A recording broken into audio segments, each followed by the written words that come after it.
எல்லாருக்கும் வணக்கம். நம்ம அழகே அழகு சீரியலில் நம்ம அழகுமதி துணியெல்லாம் மடித்து பீரோக்குள்ளே வைக்கும்போது அழகு மலர் பேரில் ஒரு நிலப்பத்திரம் ஒன்று எடுக்கிறாங்க. மலரக்கா பேரில் இருக்க நிலப்பத்திரம் நம்ம ரூம்க்கு ஏன் வந்துச்சு அப்படின்னு சுரேஷ் கிட்ட கேள்வி கேட்க நம்ம அழகுமதிக்கு சுரேஷ் என்ன பதில் சொல்லுவார்? அழகு மலரோட பத்திரம் இங்கே இருக்கிறதுக்கு என்ன காரணம் தெரிஞ்சுக்கிறதுக்கு இந்த வீடியோக்கு ஒரு லைக் போட்டுக்கோங்க.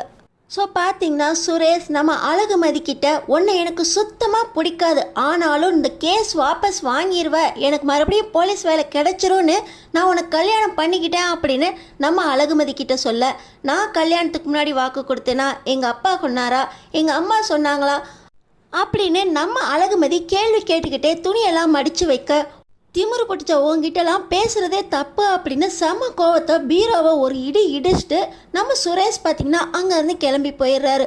நம்ம அழகுமதி வந்த கோவத்தில் போலீஸ் ட்ரெஸ்ஸை உதைக்க போக போலீஸ் ட்ரெஸ் மேலே இருக்க மரியாதையில் அப்படியே வச்சிடுறாங்க. சரி, இப்போ மடித்த துணியை உள்ளே தூக்கி வைப்போம் அப்படின்னு நம்ம அழகுமதி பீரோக்குள்ளே துணியை வைக்க போக, சுரேஷ் ஒருத்தர் தானே அந்த ரூமில் இருந்தார், அவர் வச்சிருக்கிற வைப்பே சரியில்லை, பீரோவில் அலங்கோலமாக துணியை வச்சுருக்காரு. இப்போ நம்ம அழகுமதி சுரேஷ் மேலே இருக்க கோவத்தில் அப்படியே பீரோவில் இருக்க துணியெல்லாம் கீழே தள்ளிவிட உள்ளே இருந்து ஒரு பத்திரம் வந்து விழுது. நிலப்பத்திரம் மாதிரி இருக்கே அப்படின்னு சொல்லி நம்ம அழகுமதி அந்த பத்திரத்தை பார்த்தா அந்த பத்திரம் அழகு மலர் பேரில் இருக்குது. மலரக்கா பேரில் இருக்கிற நிலப்பத்திரம் நம்ம ரூம்க்கு ஏன் வந்துச்சு அப்படின்னு அழகுமதிக்கு நிறைய கேள்விகள் வருது. நம்ம அழகுமதி இப்படி யோசிச்சுக்கிட்டு இருக்கும்போதே மறுபடியும் சுரேஷ் செம்ம கோவத்தோட ரூம்குள்ளே வந்து, மாமா வந்திருக்காரு, அப்பா அவனை கூப்பிட்டாரு அப்படின்னு சொல்லி சுரேஷ் நம்ம அழகுமதியை தங்கராஜ்கிட்ட பேசுகிறதுக்காக கூப்பிட்றாங்க. ஆனால் நம்ம அழகுமதி, இந்த நிலப்பத்திரம் நம்ம ரூம்லேருந்து நான் எடுத்தேன், மலரக்கா பேரில் இந்த நிலப்பத்திரம் இருக்குது, நம்ம ரூமில் ஏன் இருக்குது, மலரக்கா ரூமில் தானே இருக்கணும் அப்படின்னு நம்ம அழகுமதி சுரேஷ் கிட்ட கேட்குறாங்க. ஏய், இதை எதுக்கடி கையில் எடுத்த, ஒழுங்கா உள்ளே வச்சுட்டு வெளியே வா அப்படின்னு சொல்லி சுரேஷ் கேட்குறாரு. நான் கேட்ட கேள்விக்கு இது பதில் இல்லையே, மலரக்கா பேரில் இருக்க நிலப்பத்திரம் நம்ம ரூம் பீரோவில் எதுக்காக இருக்கணும் அப்படின்னு மறுபடியும் நம்ம அழகுமதி கேள்வி கேட்க, என்னோட கல்யாண செலவுக்காக மலரணி இந்த நிலப்பத்திரத்தை அடமானம் வச்சாங்க, அதான் இங்கே கிடக்க அப்படின்னு சொல்ல, யார்கிட்ட அடமானம் வச்சாங்க, உங்ககிட்ட அடமானம் வச்சாங்க, இது ஏன் இங்கே இருக்குது, அடமானம் வச்சவங்கள்ட்ட தானே இருக்கணும் அப்படின்னு சொல்லி நம்ம மதி கேட்குறாங்க. நீ ரொம்ப கேள்வி கேட்குற, ஒழுங்கா வெளியே வா அப்படின்னு சொல்லி சுரேஷ் கேட்க, என்னோட கேள்விக்கு பதில் தெரிஞ்சாகணும், அவங்க ரூமில் இருக்க வேண்டிய நிலப்பத்திரம் இங்கே இருக்குது, அடமானம் வச்சுருக்காங்க அப்படின்னு சொன்னால் இங்கே எதுக்கு இருக்குது, அடமானம் வச்சவங்கள்ட்ட தானே இருக்கணும் அப்படின்னு மறுபடியும் நம்ம அழகுமதி கேள்வி கேட்க, அந்த நிலப்பத்திரத்தை பேங்க்கில் வச்சு கடன் வாங்குறதுக்காக தான் அண்ணன் எடுத்துகிட்டு போனார், ஆனால் அங்கே பணம் தரமாட்டேன்ட்டாங்க. தங்கராஜ் மாமா தான் நான் இந்த நிலப்பத்திரத்தை வச்சுக்கிட்டு பணம் தரேன் அப்படின்னு சொல்லி என்னோட கல்யாண செலவுக்காக அவர் பணம் கொடுத்தாரு அப்படின்னு சுரேஷ் சொல்கிறாரு. ஓஹோ, வீட்டுக்குள்ளேயே கடன் கொடுக்குற அளவுக்கு தங்கராஜ் மாமா இருக்காரா? உங்கள் மாமா தானே, உங்கள் கல்யாணத்துக்கு காசு கொடுக்க மாட்டாரா? மலரக்காவோட நிலப்பத்திரத்தை வாங்கி வச்சு அடமானத்துக்கு தான் கடன் கொடுப்பாரா உங்கள் தங்கராஜ் மாமா அப்படின்னு நம்ம அழகுமதி கேட்குறாங்க. இதெல்லாம் உனக்கு தேவையில்லாத விஷயம். மலரண்ணியே அவங்க நிலப்பத்திரத்தை கொடுத்துட்டாங்க, அவங்க எப்போ காசை திரும்ப கொடுக்குறாங்களோ அப்போ தங்கராஜ் மாமா இந்த நிலப்பத்திரத்தை திருப்பி கொடுக்க சொல்லிட்டாங்க. நான் தங்கராஜ் மாமா கிட்ட அவரோட கடன் காசை கொடுத்துருவேன். இது உனக்கு எதுக்கு? நீ தான் எனக்கு கல்யாணம் பண்ணிட்டு வந்துட்டியே, ஒரு செலவு இல்லாமல் தானே கல்யாணம் பண்ணிட்டு வந்த, உங்கள் அப்பா வீட்டிலேருந்து என்ன வரதட்சணை கொண்டு வந்த நீ? 5 பைசா செலவு இல்லாமல் மண்டபத்தில் கல்யாணத்தன்னைக்கு வந்து உக்காந்து தாலியை வாங்கினவ நீ, வரதட்சணை 5 பைசா கொடுக்கல. ஆனால் மலரணி என்னோட கல்யாணத்துக்காக இந்த நிலப்பத்திரத்தையே கொடுத்துருக்காங்க. அந்த காசை திருப்பி கொடுத்த உடனே இந்த பத்திரத்தை தங்கராஜ் மாமா கொடுத்துருவாரு. தங்கராஜ் மாமா என் கல்யாணத்துக்கு செலவு பண்ணலன்னு யார் சொன்னது? அதான் உங்கள் அப்பனோட வைத்திய செலவு, உங்கள் வீடு, உங்கள் வேலை அப்படின்னு லட்சக்கணக்கில் செலவு பண்ணியிருக்காரு, இது பத்தாதா அப்படின்னு சுரேஷ் கேட்க, ஆமாம், இங்கே மலரண்ணிக்கிட்ட இருந்தும் பத்திரத்தை பிடுங்கிக்கணும், உங்கள் மாமா அங்கே செலவு பண்ணுறேங்கிற பேரில் போலீஸ்காரங்களுக்கு லஞ்சம் கொடுக்கறதுக்காக வச்சுருந்த காசையெல்லாம் எங்கள் அப்பா ட்ரீட்மெண்ட்டுக்கு கொடுத்துட்டு உங்கள் வேலையை வாங்குறதுக்காக நீங்கள் என்ன மிரட்டிக்கிட்டு இருக்கீங்களா? நல்ல மாமனும் மச்சானும் சேர்ந்து வீட்டை கொள்ளையடிச்சு அந்த பணத்தில் நீ போலீஸ் ஆகிருக்க போல. மலரணி பாவம் காலையிலேருந்து நைட்டு வரைக்கும் உழைக்கிறாங்க, அவங்க பேரில் இருக்கிறது இந்த ஒரு நிலப்பத்திரம் தான், அதையும் உன் கல்யாணத்துக்காக கொடுத்துருக்காங்க. பேங்க்கில் வச்சுருந்தா கூட மாமா அதை திருப்பியிருப்பாங்க.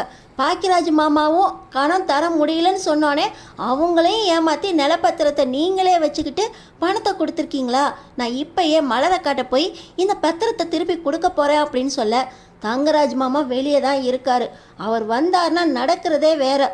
ஒழுங்கா இந்த நிலப்பத்திரத்தை என்கிட்ட கொடுத்துட்டு நீ வெளியே போய் என்ன பேசுகிறாங்களோ என்ன கேட்குறாங்களோ அதுக்கு பதிலை சொல்லு அப்படின்னு சுரேஷ் சொல்கிறாரு. பார்த்தீங்கன்னா இப்போ நம்ம மதிக்கும் கோவம் வந்துடுது. எவ்வளோ தான் பொறுமையாக இருப்பாங்க நம்ம மதியம். இவ்வளோ நேரம் ஒவ்வொரு கேள்விக்கும் நம்ம ராகவன், ராஜலட்சுமி, சுரேஷ் அப்படின்னு ஒவ்வொருத்தருக்கும் ரொம்ப பொறுமையாக தான் பதில் சொல்லிக்கிட்டு இருந்தாங்க. இப்படி வீட்டில் இருக்கவங்களோட பத்திரத்தையே வாங்கி அவங்களுக்கே கடனாக கொடுத்து அவங்களுக்கே தெரியாமல் அவங்க பத்திரத்தை வீட்டிலையே வச்சுருக்கீங்களே, நீங்களாம் மனுஷன்தானா அப்படின்னு சொல்லி நம்ம மதிக்கு கோவம் வந்துடுது. ஒழுங்கா பத்திரத்தை என்கிட்ட கொடு, அது இருந்த இடத்துல நான் வச்சிடறேன், தங்கராஜ் மாமா எதுக்கு வந்திருக்காங்கன்னு கேளு அப்படின்னு சொல்லி மறுபடியும் நம்ம அழகுமதி கிட்ட சுரேஷ் சொல்ல, அழகுமதி உங்கள் தங்கராஜ் மாமா கிட்ட நான் போய் எதுக்கு பேசணும், அவரை இங்கே வர சொல்லுங்கள், அவர்கிட்ட நான் பேசணும் அப்படின்னு சொல்லி நம்ம அழகுமதி கேட்குறாங்க. இப்போ பார்த்தீங்கன்னா சுரேஷ்க்கு பயங்கர கோபம் வந்துடுது. ஓங்கி அடிக்கிறதுக்காக கையை ஓங்க. அந்த நேரத்தில் தங்கராஜ், டேய் சுரேஷ் என்னடா மாப்பிள்ள கையெல்லாம் ஓங்கிக்கிட்டு இருக்க, அவ சாதாரண பொம்பளடா, அவகிட்டெல்லாம் போய் கையை ஓங்கிக்கிட்டு இருக்க, காரியத்தை எப்படி சாதிக்கணும்னு உனக்கு இன்னும் தெரியலையா சுரேஷ் அப்படின்னு சொல்லி இப்போ தங்கராஜ் உள்ளே வராரு.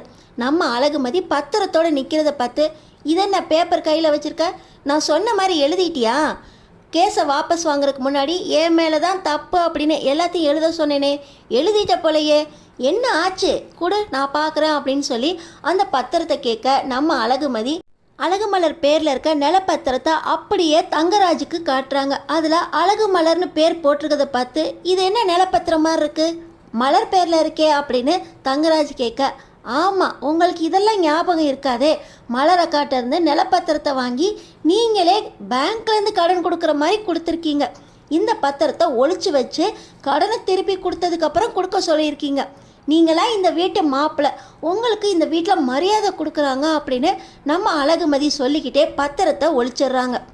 ஏய் இந்த பத்திரம் உனக்கு எப்படி கிடைச்சிச்சு அப்படின்னு தங்கராஜுக்கு பயங்கர கோபம் வந்துடுது. பார்த்தீங்களா மாமா, இதை தான் மாமா நானும் இவர்கிட்ட சொல்லிக்கிட்டு இருந்தேன், கொஞ்சம் கூட அடங்கவே மாட்டேங்கிறா மாமா, அந்த பத்திரத்தை திருப்பியும் கொடுக்க மாட்டேங்கிறா, வீட்டில் இருக்க எல்லாருக்கும் இந்த விஷயம் தெரிஞ்சிருமோன்னு தான் இவளை அடித்து அந்த பத்திரத்தை பிடுங்க போனேன், நீங்கள் உள்ளே வந்துட்டீங்க மாமா அப்படின்னு இப்போ சுரேஷ் சொல்ல, ஏய் என்ன ஆனாலும் பரவாயில்ல, இந்த பத்திர விஷயம் வீட்டுக்கு தெரியக்கூடாது, இவ கண்ணில் படுற மாதிரி நீ ஏன்டா பத்திரத்தை வச்சிருக்கா அப்படின்னு சொல்லி சுரேஷை திட்டிட்டு, ஏய் பத்திரத்தை கொடு அப்படின்னு சொல்லி தங்கராஜ் கேட்க, நல்ல மாமனும் மச்சானும் ஒன்றா சேர்ந்து ஊரை ஏமாத்துறது பத்தாமல் வீட்டையும் ஏமாற்றிக்கிட்டு இருக்கீங்களா அப்படின்னு நம்ம அழகுமதி, இந்த பத்திரம் மலரக்காட்ட தான் இருக்கணும் அப்படின்னு மலர்கிட்ட கொடுக்கறதுக்காக போக, இந்த விஷயம் வீட்டுக்கு தெரிஞ்சால் என் மானமே போயிடும், ஒழுங்காக கொடுத்துறா அப்படின்னு சொல்லி கதவை சாத்துறாரு தங்கராஜ்.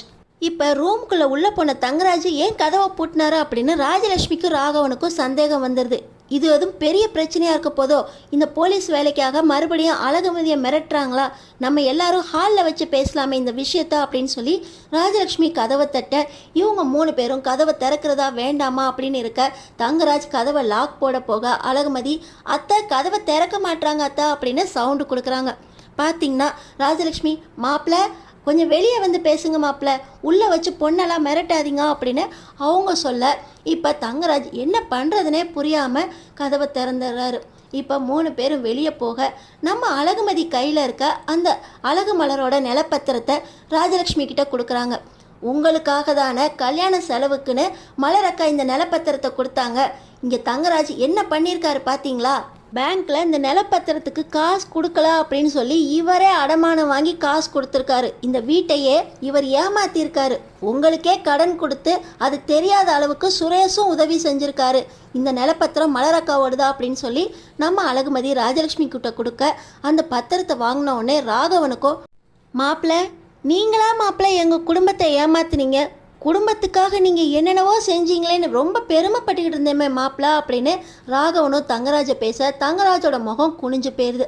நம்ம அழகுமதி அடுத்தடுத்து இந்த வீட்டில் என்னென்னலாம் மாற்றணும் தெரிஞ்சுக்கிறதுக்கு நம்ம சேனலை சப்ஸ்கிரைப் பண்ணி தொடர்ந்து